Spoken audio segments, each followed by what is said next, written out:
Hello aspirants and welcome again to Legacy IAS Academy. In this lecture we will understand as to how the 19th century Opium War is probably shaping Xi Jinping's, that is China's, trade clash with Donald Trump. So we'll understand in this lecture as to what is this 19th Opium War that we are talking about and what is going on presently which is similar to these Opium Wars but sort of in a different manner, and how is it shaping China's trade or tariff war with the United States of America. So let's get started with the news. So here we'll understand the then versus the now. So when we talk about the Opium Wars, let us understand what was happening in 1840s. So in 1840s is where your Opium Wars are now going to take place, wherein the British gunboats which were there, what they did is they forced China to open themselves, to open their doors for the products of the United Kingdom or the then British colonial empire.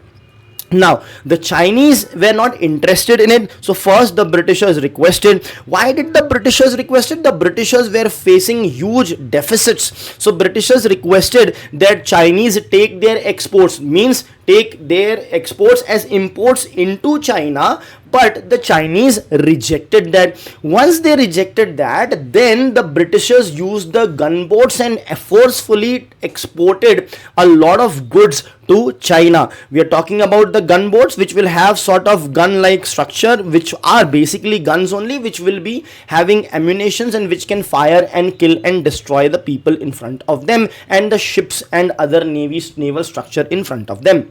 Now, how is this similar to what is going on parallel as of now?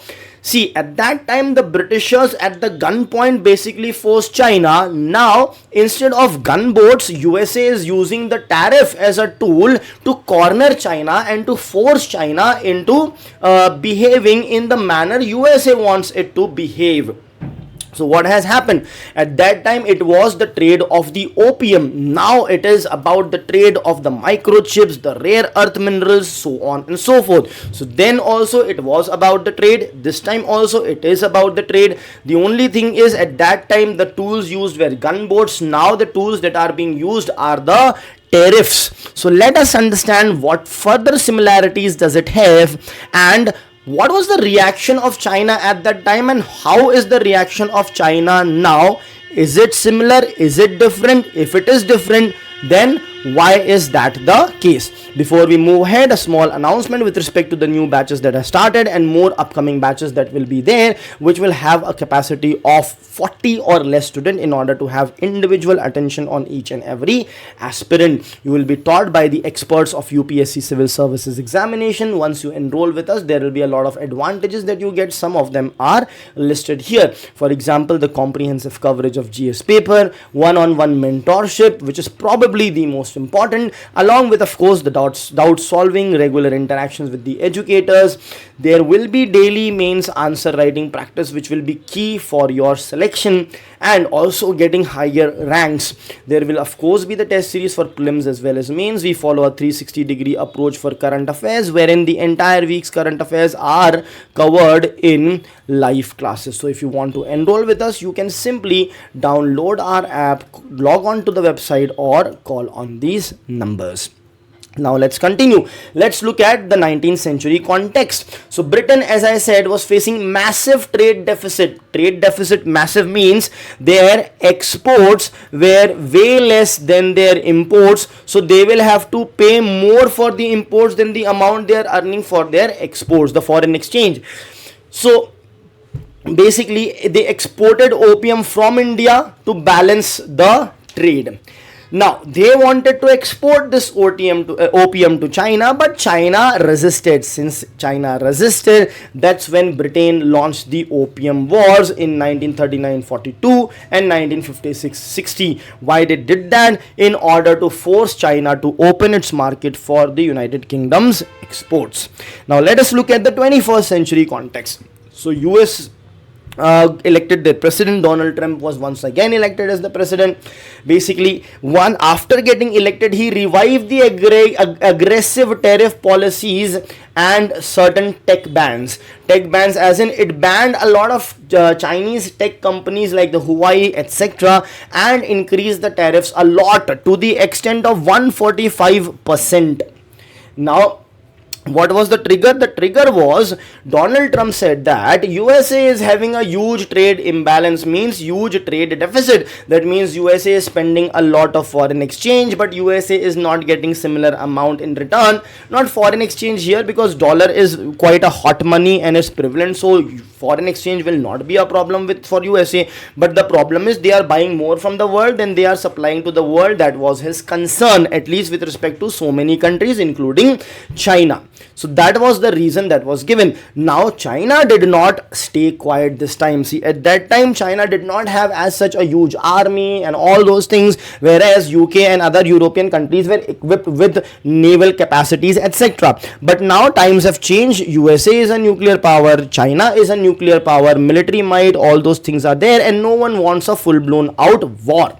So now it is the economic cornering that is done of one country by another country. So here now China is also quite strong. The comparative difference of strength between the then China and UK was very huge, but now the difference of strength is, in fact, China is way more powerful than UK, in fact comparable to USA as well. So China, what did China do? China retaliated with the tariffs of their own, and China imposed tariffs to the tune of 125% on United States of America.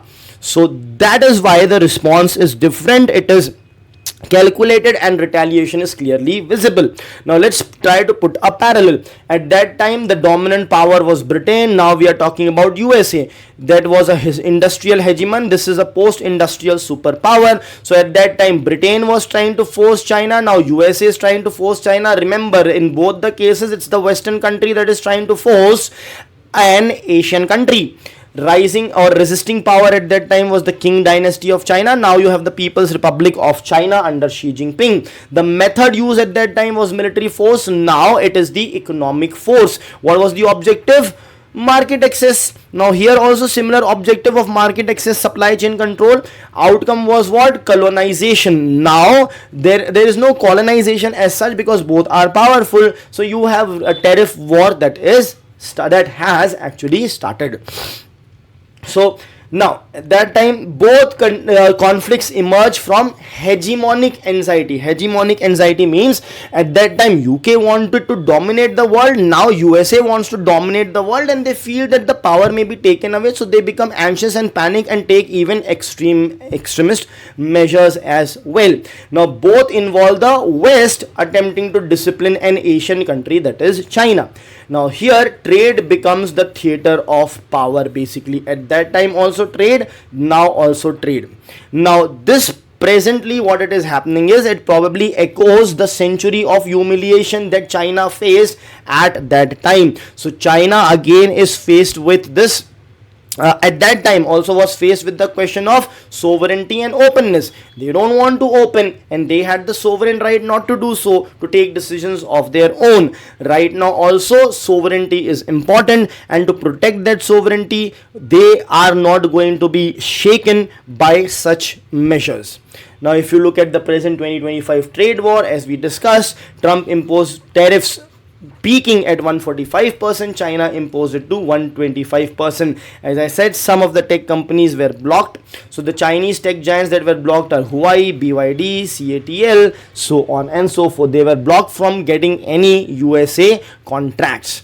Now let us understand the continuity and the change. So economic coercion as a tool of power projection was then, it is there now also. Trade disputes, which basically mirror more geopolitical contests. So sometimes there might be differences of perspective, of approach, communism versus capitalism, and that would reflect in trade disputes. That is the case presently also. However, there are certain changes. What are the changes? Shift from military colonialism to economic colonialism, and from gunboats to technology and algorithm. So what are the possible implications? Of course, possible economic bipolarity, the countries being divided between two sections can be a possibility.